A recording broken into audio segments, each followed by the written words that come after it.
Hello, good evening, everyone. Welcome to Business Live. Coming up tonight, we will explore whether the tax reforms under the 2026 budget mark a turning point in Ghana's tax administration, and are they designed to make compliance easier for businesses while strengthening domestic revenue mobilization?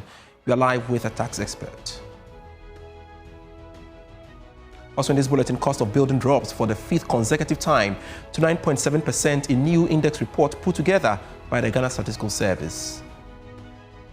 Inflation has dropped to 9.7%, marking the fifth straight month of decline. Second, month-on-month prices have been falling consistently for 4 months.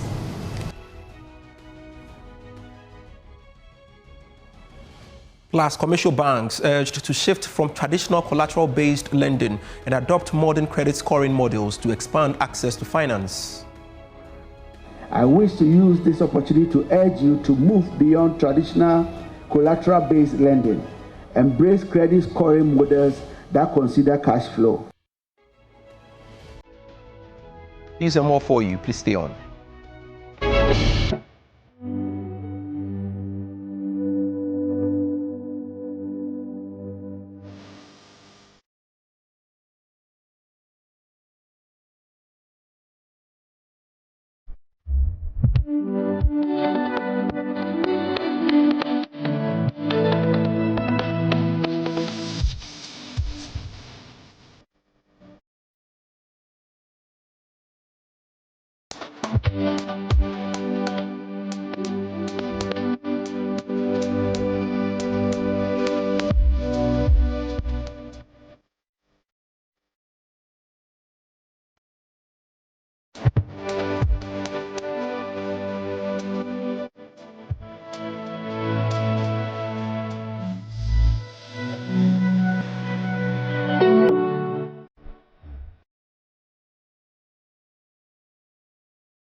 Thanks so much for your company. I am Pius Kujobaka. This evening, Finance Minister Dr. Atuforsen has indicated that he could move to reduce the VAT rate cut further. That's if the current reduction, as captured in the 2026 budget, leads to full compliance by businesses. More in this report. On the special edition of PM Express, the Finance Minister noted that depending on how businesses respond to this reduction, the rate could go down further. I'm starting from, let's say, 22%. Going to 19 is 3%. So it may be so steep for year one. And so I start with 2%. And then in future, depending on the compliance effort we put in place, and if it works and the compliance efforts are doing well, yes, I've quantified some compliance effort, but is compliance still compliance? If all of us pay VAT and the VAT tax is doing very well, then there will be no need for me to stay at 20%. Maybe I can come down to 19, maybe even lower.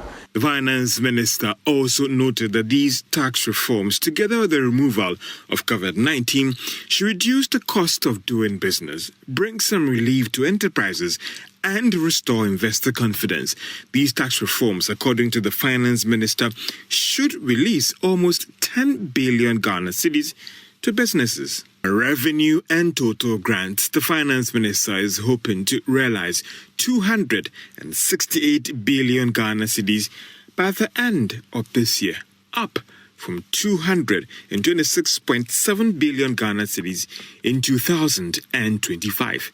On jobs, the Finance Minister was hopeful that all these initiatives should result in some 800,000 being created by the end of next year.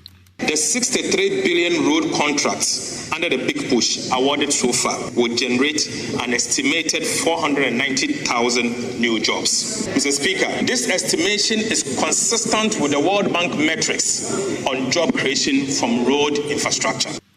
Finance Minister Dr. Atuforsen also ruled out rushing to the international capital market to borrow, insisting he will look inward rather than going out, whilst promising to exercise fiscal discipline going into next year.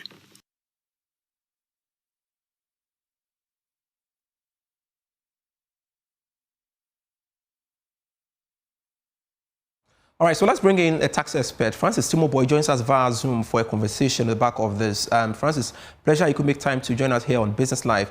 And I'm pretty sure you watched the Finance Minister present the 2026 budget yesterday. What was going through your mind when you heard the major tax reforms under the budget? Exactly what you were expecting?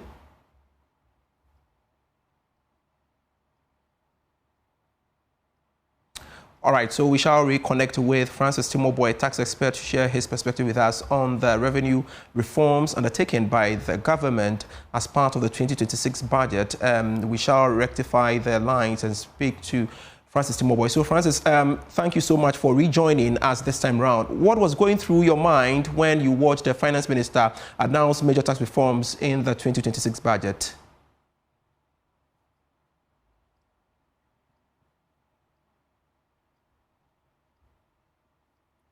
I can't hear anything. All right, we come back to Francis subsequently for more on that, but we shall rectify that line and bring him on stream to speak to us on the subject matter. This is still Business Live, and we will soon get in touch with Francis Timoboy. But let's do this as we do that. New prime building cost index and inflation data shows construction costs dropped again in September by 9.7%. This marks the 5th consecutive fall from May this year. Now, speaking at a news conference, government statistician Dr. Al-Hassan Idrisu says other input costs for construction also declined. More in this report. Ghana's construction sector is seeing a steady easing of cost pressures, with new data from the Prime Building Cost Index showing continuing month-on-month declines in building prices and a sharp slowdown in annual inflation. At a briefing in Accra, government statistician Dr. Al-Hassan Idrisu presented the latest figures, noting that the index offers a clearer and more detailed picture of how construction costs are changing across the country. First, prime building inflation has dropped to 9.7%, marking the 5th straight month of decline. Second, month-on-month prices have been falling consistently for 4 months. Prime building costs reduced by 0.4% between August and September 2025. Materials and plant are driving the easing, while labor is stabilizing but adjusting more slowly. A small group of items, especially steel and both skilled and unskilled labor, account for almost all the inflationary pressures we are seeing. Price declines in reinforcement, in cement, and in other low groups are helping to moderate the overall index. He also urged individuals and businesses to take advantage of the ongoing price reductions. If you have a project that you have paused, this is probably the period of stabilizing costs, which may give room for you to restart that project. You can actually build in phases to manage your cash flow. And you can also take advantage of the falling material prices. And where possible, consider high-quality local alternatives to more expensive imported materials. Choosing local does two things. It reduces your costs and supports domestic industries. Contractors, developers, and construction firms have a strategic window here. Lock in prices now for materials and for equipment while costs are low. Dr. Idrisu explained that the Prime Building Cost Index tracks how the overall cost of construction buildings changes over time, covering key inputs such as building materials, labor, and plant and equipment. The index draws on a basket of 406 items collected from 489 outlets across 16 markets nationwide. All right, so let's go back to our earlier story where we were telling you about government's revenue reforms undertaken in the 2026 budget. And we want to make sense out of that. Joining us via Zoom this time around for a better connection, I guess, is Francis Timoboy. Francis, pleasure you could rejoin us again. Earlier, I was asking you to tell us what you were thinking when the Finance Minister announced the major tax reforms in the 2026 budget. Exactly what you were thinking or expecting. So, Pius, I think the budget numbers, especially as they relate to the tax reforms, were largely expected because the minister had already given us some hints. Biggest of it is the removal of the COVID-19 You remember for several months, the business community were calling that COVID-19 is no more with us, and therefore we should stop paying levy on it. Besides, it was a cost to businesses. Again, we saw another big relief, which is the recoupling of the Get Fund and NHIL to, the VAT base. That is something that we did in August 2018, which really distorted our tax system. But thankfully, it's being corrected now. So I think my expectations were met. We have also seen the VAT reform, which the minister gave us some hints in the mid-year budget. Threshold has been increased. We are now seeing better reforms which will, enhance compliance. And trust me, if we're able to implement it across board, we will see a very significant improvement in our VAT system. We are a consuming country. Ghana is a developing country, and consumption tax is supposed to increase. But if you take 36 or 35 African countries, Ghana appears to be the lowest if you are comparing our total VAT to the total revenue that we collect. We have remained 18%. Even Togo, they do better, and Cote d'Ivoire, they do better. And if I say even, I'm just comparing the size of the economy. Yeah. Togo does better with 42% VAT contribution to total revenue, whilst Ghana is still at 18%. So I think the reforms are good. The problem is, are we able to implement them? Because we've had some of these policies and implementation does not lead to the needed results. I hope that we'll be able to implement it and then we get the best out of it. And let me tap into your expertise now. The feasibility and effective implementation of these reforms, like you are saying, is largely dependent on full compliance by businesses and individuals. The question is, how can this effectively be carried out without any setbacks? One thing that I saw it missing in the previous implementations were taxpayer education. GRA has launched what we call the Sustained Tax Education, the 3-year program. Hopefully, that will change our attitude and behavior, because if taxpayers now begin to understand and accountability is done, that taxes are more like, they should see taxes like community development. It's an investment in our community. If they see that, I believe that voluntary compliance will pick up. But in the past, taxpayers are not educated. All we see is that the policy is there and then they are supposed to comply. The modified taxation, for example, hoping that we'll let taxpayers understand that this is a civic obligation and this is what we are using the tax revenue for. If we do this, I believe that we'll be able to reap the benefits that these policies have been outlined in the budget. And Mr. Timobwe, when you take a look at the vacuum these reforms are going to bring in our revenue streams, for example, the scrapping of the COVID-19 levy and the effective VAT rate from 21.9% to 20%, among other moves taken by the minister, how can we make up for the shortfall, bearing in mind that we are under an IMF program?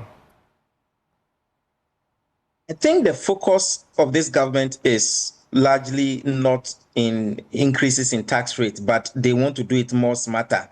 So the coupling of the Get Fund and NHIL increased the effective rate from, it increased it to close to 22%. Now they've brought it to 20%. That is going to create some space, and the assumption is that consumption will increase. The COVID-19 removal, yes, in the budget we are told that they're going to get about 3.7 billion. That's a little bit, about 1.3% of the total revenue that they're going to collect. But if you consider the total amount that they are giving out, the minister mentioned that it's about 6 billion cedis, the total amount that they're giving to consumers and businesses, and the reforms that they've put in place. I believe that if well implemented, they should be able to, cover up. Take, for example, the VAT reward scheme. I have already spoken about VAT, that it's not performing. So if you introduce something like VAT reward scheme where consumers are going to now demand VAT receipts, automatically we expect it to pick up. So overall, yes, they are throwing away some money. if the implementation goes on very well, I think the benefits should, outweigh the cost of the revenue that it's being thrown away. And can that help us achieve our target for next year? A target of 268 billion, yes, I think it's achievable because we've seen year-on-year growth from the GRA side. I'm happy with the AI adoption to the customs operations because custom currently gives up about 34-35% of our total revenue. It started underperforming mid-year, and most of these things come from undervaluation and then under invoicing. If we are using technology where we take away the human bit, I believe that we're going to have a fair valuation, and monies that before were lost to government because of human errors should be able to balance it. So the target is achievable, but like I said, we are banking our hopes on compliance, with sustained education. If that fails, then there could be some problems. But let's hope that this compliance that we are envisaging will come on board. For example, we want to implement the fiscal electronic device, something that we passed in 2018. We were unable to implement it. If we're able to implement that law, we can use digitalization to monitor the VAT performance. Because if we are unable to do that, then trust me, the reduction in the effective rates will lead to some loss of revenue to government. All but right. I'm hopeful that we're able to implement them. Francis Timoboy, thank you so much for your input at this very moment. I'm grateful you could make time to speak to us here on Business Live. Now, Chief of Staff Julius Deborah has urged commercial banks to shift from traditional collateral-based lending and adopt modern credit scoring models to expand access to finance. Speaking at the inauguration of Republic Bank's new head office, Republic Court, he noted that this is imperative to ensure growth of small businesses. More in this report. Reaffirmed its commitment to delivering enhanced banking and mortgage services as it officially opens its new head office, the Republic Court. The bank says the facility underscores its long-term dedication to Ghana's financial sector and its role in supporting economic development. At the ceremony, Chief of Staff Julius Deborah encouraged the bank and others in the sector to embrace credit scoring systems to improve access to finance for SMEs. We recognize that SMEs are the largest employers in our economy. Our SME empowerment packages include business development services, access to markets, and a more streamlined regulatory environment. However, the perennial challenge remains access to affordable credit. And Dr. Jugoku, I ask and task you and your management to take a critical look at that area for us. I am excited to hear that Republic Bank has taken action by highlighting SMEs as a key pillar in your 5-year strategic plan. I wish to use this opportunity to urge you to move beyond traditional collateral-based lending, embrace credit scoring models that consider cash flow. Partner with us on targeting loan guarantee schemes for SMEs in priority sector.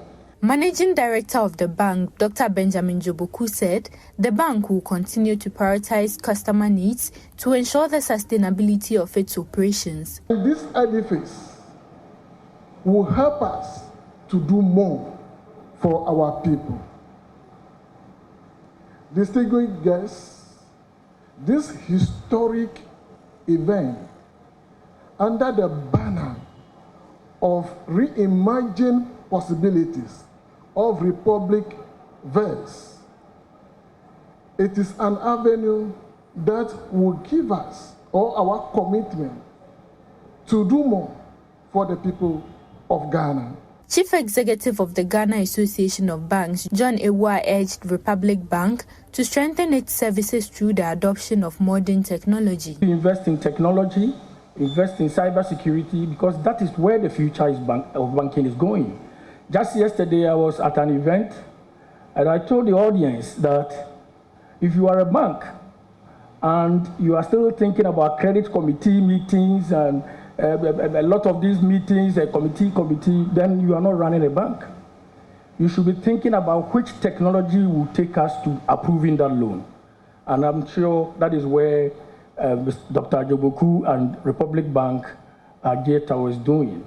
With a 187-year history, Republic Bank says it remains committed to contributing to the reduction of Ghana's housing deficit. This is still Business Life. We have more stories for you after this short break. Hello, welcome back to Business Life. Advisor to the Governor of the Bank of Ghana, Professor John Gachi, has disclosed that Ghana is ready to operationalize non-interest banking. According to him, the policy will help uplift and strengthen Ghana's economy and financial system. He made this remark at the Association of Chartered Certified Accountants Business Leaders Forum to promote sustainability and non-interest banking in Ghana. More in this report. Business Leaders Forum, held under the theme Sustainability and Non-Interest Banking in Ghana, brought together senior business leaders, policymakers and financial sector stakeholders to discuss how non-interest banking can contribute to inclusive and sustainable economic growth. Addressing the media, advisor to the Governor of the Bank of Ghana, Professor John Gachi, revealed that Ghana is prepared to implement non-interest banking. He stated that this will contribute to uplifting and reinforcing the country's economy and financial system.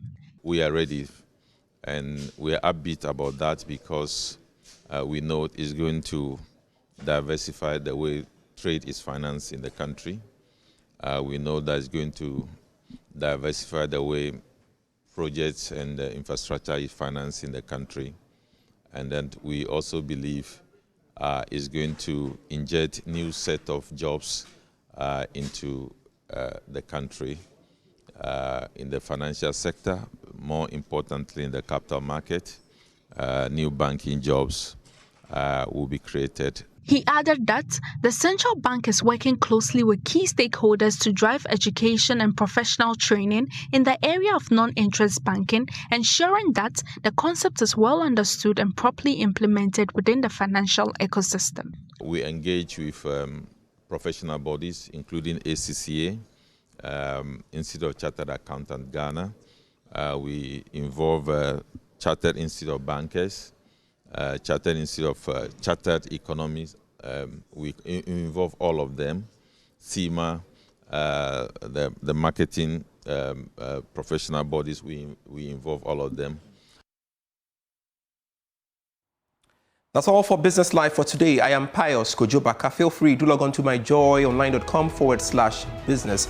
Beyond the Numbers is next with Winston Taki, Caleb Ziblim, and Isaac Kofieji. Please stay on.